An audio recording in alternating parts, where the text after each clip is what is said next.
Hey everybody, News Channel 13's Rachel Tiede here. We are here at Saratoga for opening day of the summer meet. It's a very big day, and as you can see, we are right here looking over the track. A lot of people are here, are enjoying the day. There are people who are dressed up. Some people have the fascinators on. I brought mine from Amazon, nothing overly fancy. But let's pan around. Let's show you kind of behind the scenes here as we walk over this direction.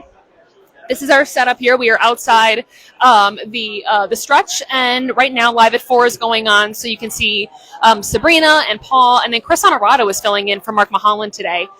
We've got a couple cameras set up. We've got Zach and Willow manning the cameras here today. We've got field producers. We've got engineers. Quite the setup. So kind of fun. We're enjoying it. We're enjoying being here. We've been here a lot this year. So if you're worried, are they going to cover actual news? Yes, don't worry. We'll have actual news as well in addition to enjoying the track. So Live at 5 is going to be coming up here quite shortly. Myself and Steve Kuish will be there along with Roger and Paul and all the normal characters. What's got going on for Live at 9? Anything good? Live at 9. Wow, looking ahead. Skylar behind the camera. Live at 9. There are some storms that we're talking about here in the forecast. So I'm going to follow up on that in my forecast here live at 9. We'll do a recap of Saratoga and then other breaking news that we're going to be following here tonight. So looking forward to it live at 9 on my 4. If you're not familiar with Live at 9 on my 4, a lot of you are familiar with the 11 on News Channel 13, but Live at 9 is on my 4. If you're streaming us through Roku or YouTube TV, it should pop up on your News Channel 13 app. It's kind of an unknown sort of option for people who want a little bit of an earlier newscast, and then you can go to bed, be in bed by 10 o'clock. It's 9 to 9:30. Any questions in the chat, Sky, that I should be answering? Not yet. We can call it, or we can hang out for a minute if anybody has. Let's hang out for a little while. Let's walk over this way. Let's take a look at Live at 4 here going on. So right now we're in what's called a break. We got a commercial break going on. We are in what looks like perhaps a live shot. You can see on the monitors what's actually going on air, if you can zoom around. It says live in the corner, so you know this is live TV. So we're taking a look here at the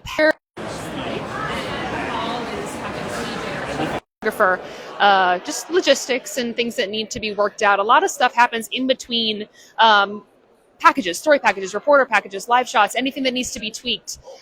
Those things are happening behind the scenes that you might not see on air. There's a lot that goes into this kind of stuff. So actually, it looks like Chris might be live down there right now because he's not at the table.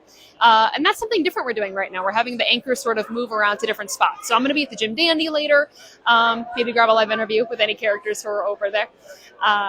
This is kind of a behind the scenes sort of look at how it all operates. And we have a lot of resources, which is great as a member of the staff being able to enjoy that resource and have those freedoms of having those resources. So Roger Weiland, should we go bother Roger Weiland? Roger Weiland, we are live on Facebook. I'm going to ask you some questions. How are you feeling about opening day? I love opening day. You would love the track. See, I can't get enough of Saratoga, so that when they tell me that there's 49 days of racing this year with the Belmont and the 4th of July, I'm all about it. You're all about it. And so you're going to be up here every Friday? I will be up here every Friday in the 4, in the 5, and the 6. Nice. And then I'll be up here every weekend that there's a major stakes race. So the Jim Dandy, the Whitney, the Alabama, and the Travers. Wow.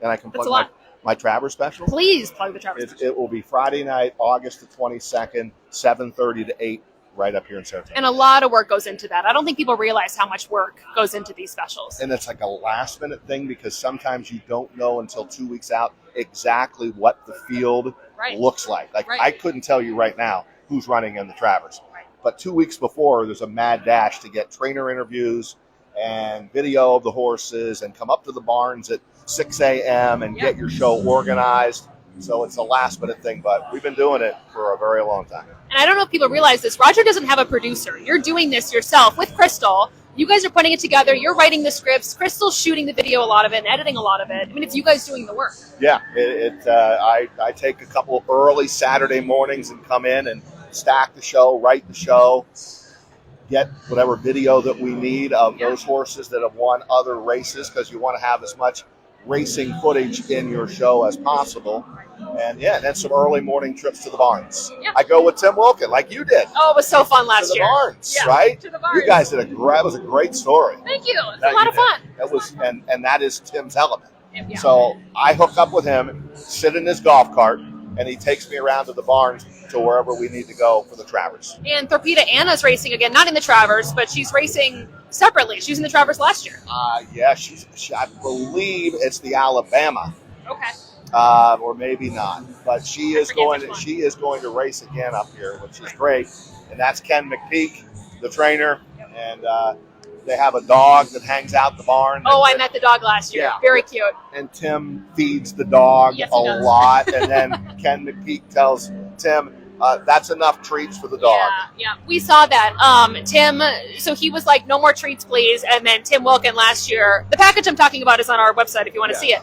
But he was like, watch this. And it was like feeding the dog treats. And yeah, Kenny McPeak was like, please do not do that. My dog is fat. Yeah, well, that's what Tim Wilkin does. And Tim Wilkin wrote for the Times Union, their #1 turf writer for many, many years. He's retired, but he still now works for the Thoroughbred Daily News.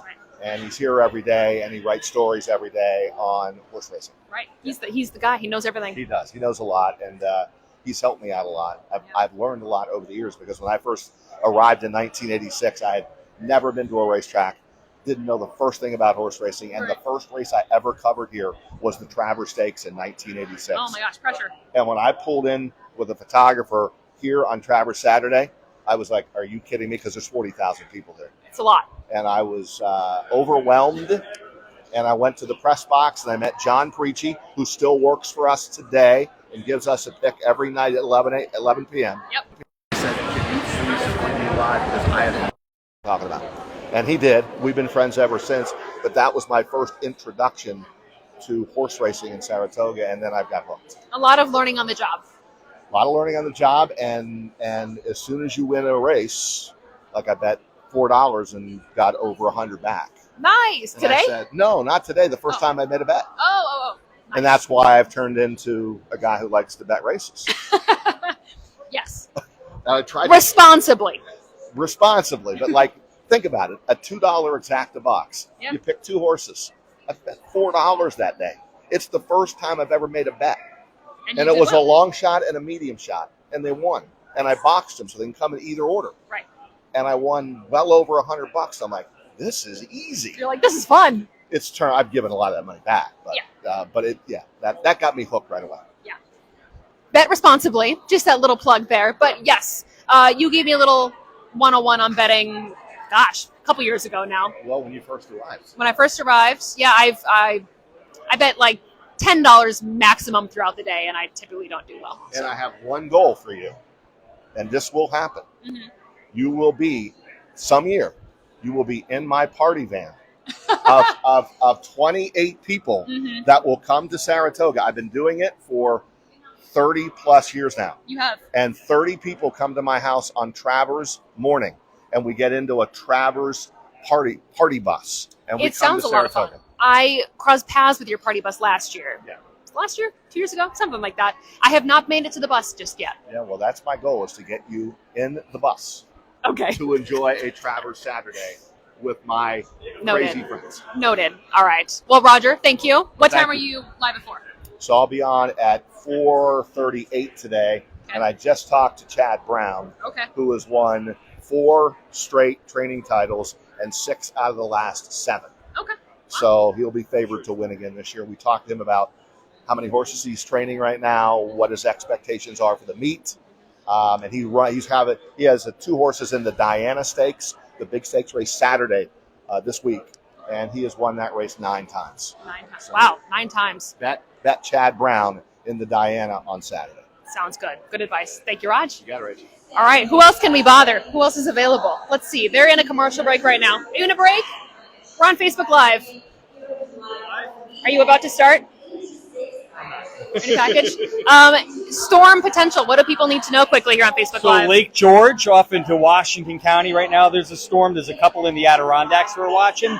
Just heard from the Storm Prediction Center, only a 20% chance that they issue a severe thunderstorm watch. So I think we're going to get through the evening mainly dry for most of us, but a couple storms around. All right. Good to know. He's going to have updates throughout the afternoon here today. Who else? Everybody else is busy working. Are you busy working? Can we bother you? We're on Facebook Live. This is Aiden. He's field producing, normally produces the 5 p.m. newscast, which of course Steve and I do. So tell the people what you're doing here today. Well, trying to keep, because, the 4 o'clock producer is in Albany. I'm here. So he can't see what's going on. So I'm trying to be his eyes and make sure everything's going off according to plan. Can we give them a quick look at what the rundown looks like? This is what a rundown looks like. This is how we know what story is coming up next in the show. And then each of these lines is an element. So video or a script or, see, this is weather desk. So we know that Paul is going to be at the weather desk. So this is called the rundown. This is what Aiden is looking at and what the producers back in Manans are looking at in their control booth to basically make sure the show, they land the plane, make sure we end on time. Anything else you want to tell the people? Oh, we're in a break right now. I was hoping, I was going to say this is my time to shine now that I have 2 minutes. There you go. But I'm not going to do anything. So. Thank you, Aiden. Yes. All right. I think that's everybody we can bother at the moment. How about CJ? CJ, can we bother you on Facebook Live? Yeah. Fantastic. This is CJ, Chief Photographer. We're just going around talking to people. Nice. Tell the people about what you do here today. Yeah, so we basically put all this together. We got here at about 3:30 this morning, started setting up, put the teleprompter together, get everything ready for our talent so they're able to look as good as they do and sound as good as they do. And yeah, pretty much go from there. So you're out in the field a lot. Yes. What are your favorite kind of stories to do? I mean, you can't beat a day up at Saratoga. Like, that's pretty fun. Other than that, it just depends on whatever breaking news is that day. I like the rush of having something come up and not knowing what's going to happen. Yeah. Every day is different in news. That's right. That's right. Thank you, CJ, so Absolutely. much. All right, we're going to wrap it there, folks. We got a lot going on here. 4:30 or so. I'm going to go look over the 5 o'clock newscast one more time. Make sure we're Gucci. Anything else, Sky, you want me to? I think you did a great job. Okay. Thank you so much. All right, everybody. See you later.